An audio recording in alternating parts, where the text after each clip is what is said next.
Halo semuanya, selamat datang di channel yang tidak layak untuk dihina ini. Sebelum kita mulai, atur posisi santainya, seruput kopinya, dan mari kita berkhayal.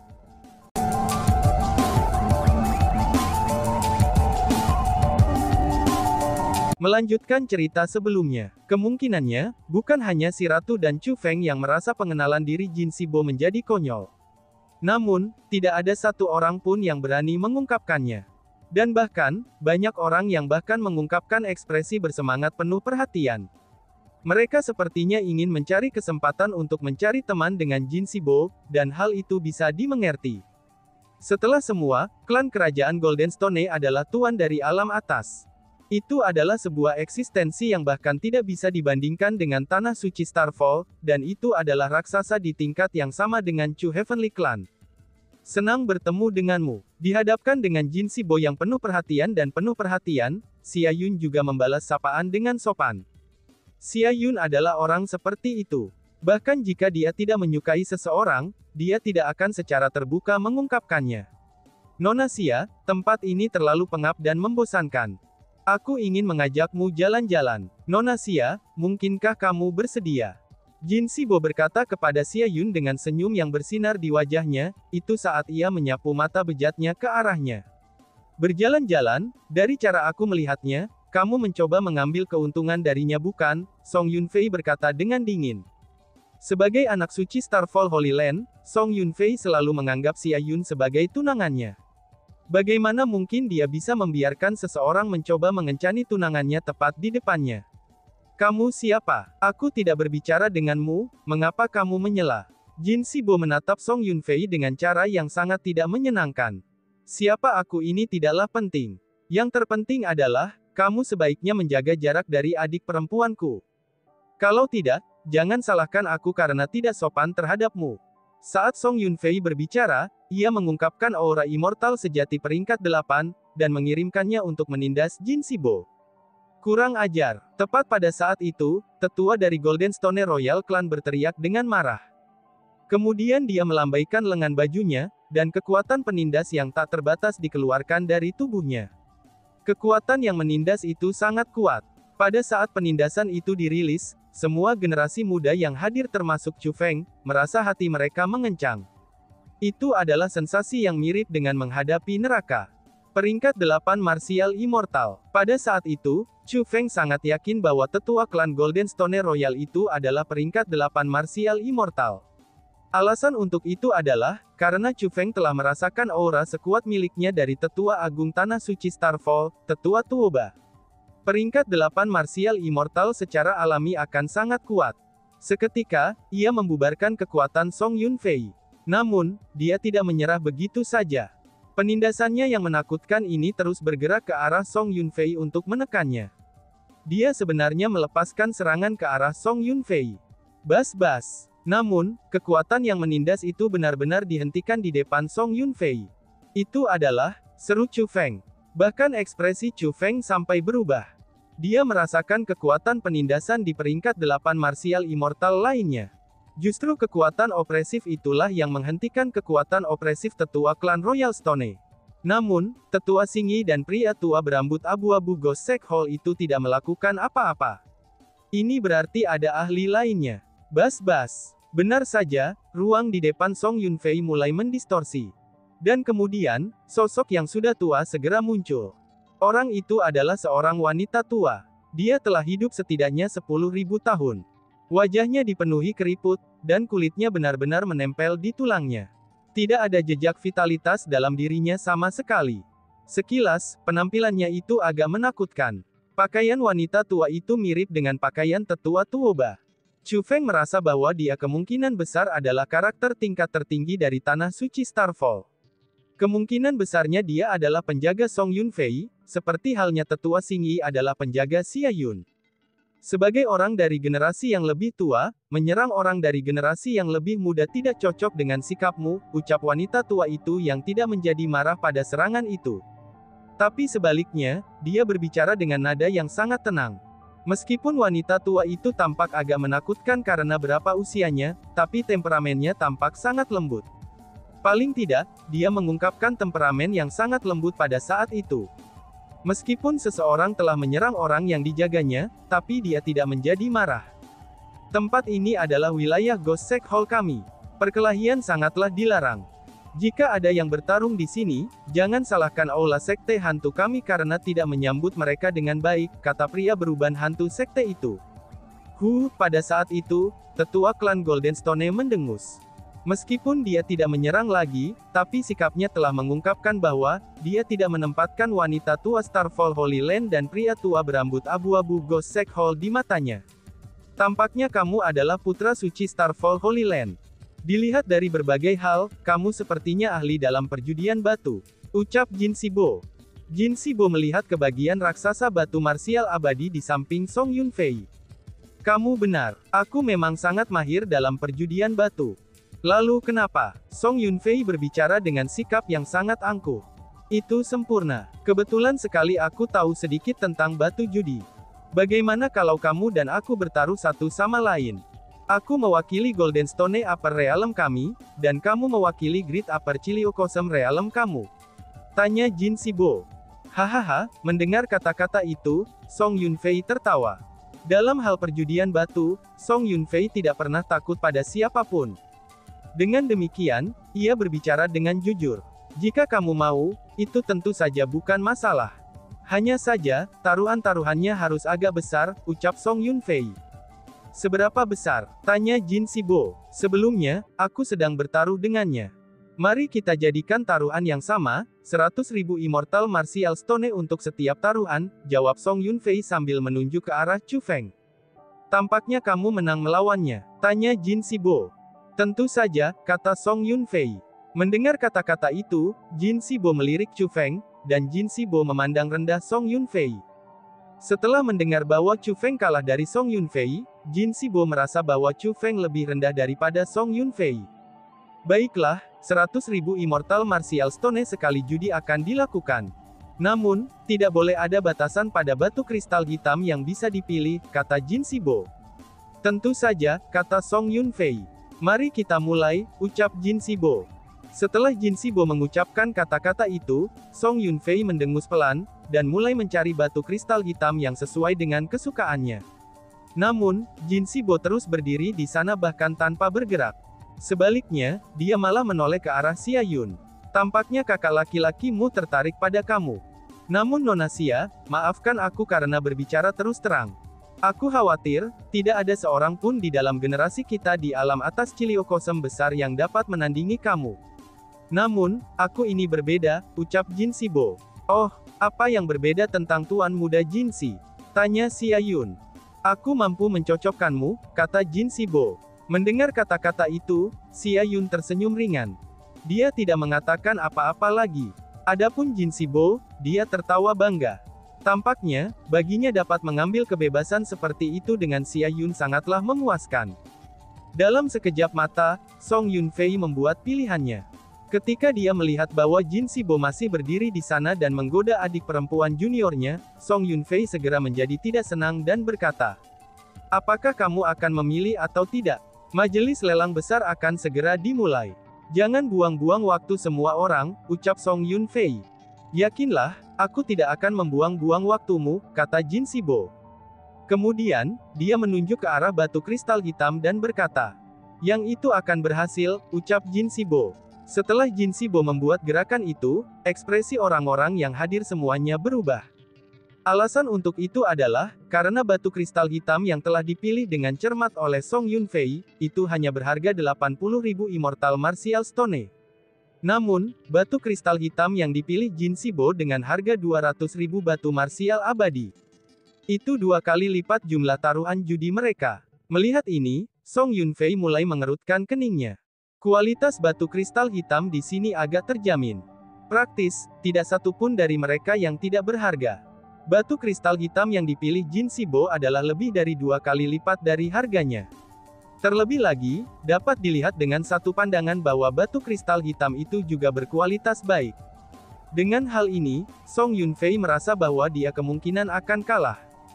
Jika dia kalah dalam hal kemampuan pengamatan, maka Song Yunfei akan mampu menanggungnya. Namun jika dia kalah dalam hal harga, maka Song Yunfei akan merasa sangat dirugikan. Pantas saja, tidak heran Jin Sibo secara khusus meminta agar tidak ada batasan harga. Ternyata dia berencana untuk secara langsung menghabiskan lebih banyak uang, itu hanya untuk membeli batu kristal hitam berkualitas lebih tinggi. Song Yunfei mengerutkan keningnya. Dia mengutuk dalam hatinya pada betapa berbahayanya Jin Sibo ini.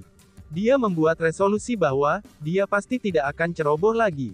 Setelah mereka berdua membuat pilihan, pria tua berambut abu-abu itu mulai memotong batu kristal hitam mereka. Namun tentu saja, batu kristal hitam Jin Sibo akhirnya mengandung batu marsial abadi yang besar. Jin Sibo memang akhirnya menang kali ini. Nona Xia, bukankah sudah kukatakan, kakakmu ini lebih rendah daripada aku, kata Jin Sibo kepada Xia Yun dengan sangat bangga, itu setelah dia mengalahkan Song Yunfei. Dihadapi dengan kata-kata itu, Xia Yun mengungkapkan senyum tipis di wajahnya. Namun, dia tidak repot menanggapinya. Tidak peduli apa, Song Yunfei adalah seseorang dari tanah suci Starfall mereka, dan seseorang dari kekuatan yang sama seperti dirinya. Karena itulah, Xia Yun tidak akan mengakui bahwa Song Yunfei lebih rendah daripada Jin Sibo. Selain itu, orang-orang yang berpandangan baik bisa mengatakan itu sementara Xia Yun tersenyum, tapi dia seharusnya merasa sangat jijik dengan Jin Sibo. Untuk secara langsung menghabiskan jumlah yang lebih besar untuk membeli batu kristal hitam berkualitas lebih tinggi, bagaimana mungkin ini bisa dianggap memiliki keterampilan yang sebenarnya? Song Yunfei berbicara dengan cara yang sangat tidak pas. Itu adalah sesuatu yang kamu sepakati. Selanjutnya, kapan kualitas batu kristal hitam ditentukan berdasarkan ukurannya? Jika memang sesederhana itu, tidak akan ada gunanya untuk perjudian batu. Bukankah orang-orang akan langsung membeli batu kristal hitam yang lebih besar? Lagi pula, orang pasti akan untung, dan tidak menderita kerugian finansial, balas Jin Sibo mengejek. Mendengar kata-kata itu, Song Yunfei mengungkapkan ekspresi marah. Namun, dia agak bingung bagaimana cara menyangkal Jin Sibo. Dengan demikian, dia hanya bisa berkata dengan enggan. Lanjutkan, ucapnya. Kali ini, Song Yunfei menjadi lebih pintar. Dia tidak memilih batu kristal hitamnya dengan segera. Sebaliknya, dia menunggu Jin Sibo untuk membuat pilihannya terlebih dahulu. Jin Sibo membuat pilihannya dengan sangat cepat. Itu seolah-olah dia dengan santai memilih batu kristal hitam. Menurut kabar, batu kristal hitam yang dia pilih juga sangat mahal. Setelah Jin Sibo membuat pilihannya, Song Yunfei juga mulai membuat pilihannya. Dia sekali lagi dengan cermat memilih batu kristal hitamnya. Menurut kabar, batu kristal hitam yang dia pilih kali ini harganya sama dengan Jin Sibo. Song Yunfei merasa bahwa Jin Sibo adalah seseorang yang hanya mengandalkan kekayaannya, dan tidak memiliki kemampuan sejati. Dia merasa bahwa dengan penglihatannya, dia pasti akan dapat memilih batu kristal hitam yang lebih berkualitas daripada Jin Sibo, itu jika dia memilih salah satu dari harga yang sama. Bagaimana mungkin, seru Song Yunfei. Namun, setelah Black Crystal Stone dipotong, Song Yunfei segera membuka mulutnya lebar-lebar karena terkejut. Alasan untuk itu adalah, karena batu kristal hitam yang dia pilih dengan cermat, itu sebenarnya lebih rendah daripada milik Jin Sibo. Song Yunfei dikalahkan sekali lagi. Apakah kamu benar-benar berpikir, bahwa aku hanya menang melawanmu karena aku memilih batu kristal hitam yang lebih besar? Bodoh, apa yang diandalkan pangeran ini ada di sini, ucap Jin Sibo sambil menunjuk ke matanya sendiri. Dia menyiratkan bahwa, penglihatannya lebih baik daripada Song Yunfei. Hanya karena aku membiarkanmu menang 2 kali, kamu sudah menumbuhkan pendapat berlebihan tentang kemampuanmu. Aku ingin kamu tahu persis, apa itu kemampuan yang sebenarnya, kata Song Yunfei. Tentu saja, biarkan aku menyaksikan dengan tepat kemampuan sejati apa yang kamu miliki, kata Jin Sibo dengan acuh tak acuh. Setelah itu, kedua pria itu terus saling berhadapan 10 kali lagi. Namun, Song Yunfei akhirnya kalah 10 kali. Pada saat itu, ekspresi yang semua orang lihat pada Jin Sibo telah berubah. Kerumunan sudah menyadari bahwa, pangeran termuda yang tampaknya sembrono dan cabul ini pasti memiliki kemampuan sejati. Paling tidak, dia memiliki semacam kemampuan unik dalam menilai Black Crystal Stone. Bagaimana sekarang? Apakah kamu masih berencana untuk melanjutkan? Jin Sibo bertanya sambil melihat ke arah Song Yunfei. Pada saat itu, Song Yunfei mengepalkan tangannya erat-erat dengan ekspresi malu di wajahnya. Dan bahkan, dia yang selalu angkuh dan sombong, kini justru menundukkan kepalanya. Song Yunfei sudah kehilangan 1.200.000 Immortal Martial Stone karena Jin Sibo. Meskipun Song Yunfei telah berhasil mendapatkan beberapa batu bela diri abadi dari batu kristal hitam, tapi ia telah menghabiskan lebih banyak untuk membelinya. Setelah beberapa perhitungan, Song Yunfei menduga dia telah kehilangan 1.700.000 Immortal Martial Stone. Ini adalah jumlah yang sangat besar dan tak tertahankan baginya. Selain itu, setelah bertarung melawan Jin Sibo berkali-kali, dia menyadari bahwa Jin Sibo memang lebih unggul darinya dalam hal menilai batu kristal hitam. Bahkan jika dia melanjutkan perjudian melawan Jin Sibo, hasilnya masih akan sama. Dia memang lebih rendah dari Jin Sibo. Apakah ada yang salah? Apakah kamu tidak berani melanjutkan lagi? Apakah kamu meringkuk begitu cepat? Apa yang terjadi dengan kesombonganmu sebelumnya? Jin Sibo berkata dengan mengejek. Kamu, seru Kang Yunfei. Wajah Song Yunfei menjadi putih pucat karena marah, setelah mendengar ejekannya. Namun, dia bingung bagaimana cara menyangkal Jin Sibo. Yang bisa ia lakukan hanyalah mengepalkan tinjunya yang mengencang erat. Dia telah kalah, dan satu-satunya hal yang bisa dia lakukan adalah mengakuinya. Jin Sibo menghela nafas, dan berkata kepada Xia Yun. Nona Xia, bukankah sudah aku katakan, tidak ada seorang pun di alam atas Cilio Kosem besar yang bisa menandingimu, ucap Jin Sibo. Tuan Muda Jinsi, keahlianmu dalam perjudian batu sungguh luar biasa. Namun, aku tidak ingin menemukan seseorang yang hanya mahir dalam perjudian batu, kata Xia Yun. Wah, Nona Xia, aku juga mahir dalam segala macam hal. Aku mahir dalam teknik formasi dan jalur bela diri. Lihatlah kultivasi bela diriku. Bagi aku, perjudian batu hanyalah sebuah minat kecil. Namun, aku mampu menguasai minat kecilku ini sedemikian rupa.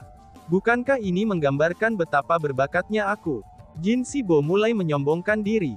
Sejujurnya, melihat Jin Sibo yang sombong yang terus meremehkan alam atas Cilio Kosem besar berulang kali, banyak orang yang hadir merasa jijik dengannya. Lagi pula, sebagian besar orang yang hadir berasal dari alam atas Cilio Kosem besar. Tidak ada yang mau orang lain menghina dunia tempat mereka berasal. Namun sayangnya, Jin Sibo memang memiliki kemampuan yang sebenarnya. Meskipun dia sombong dan merendahkan, tapi orang banyak tidak bisa berbuat apa-apa. Karena kamu menganggap dirimu memiliki keterampilan judi yang luar biasa, mengapa kamu tidak bertaruh denganku? Tepat pada saat itu, sebuah suara tiba-tiba terdengar. Mendengar kata-kata itu, semua orang terkejut. Alasan untuk itu adalah, karena orang yang berbicara tidak lain adalah Chu Feng. Apakah Chu Feng sudah gila? Dia bahkan bukan tandingan Song Yunfei. Jadi, bagaimana dia bisa keluar untuk bertaruh melawan Jin Sibo? Apakah dia tidak menyaksikan betapa kuatnya Jin Sibo? Bahkan Song Yunfei telah menderita kekalahan telak di hadapan Jin Sibo. Seru kerumunan. Begitu Chu Feng berdiri, semua kerumunan mulai mengerutkan kening mereka.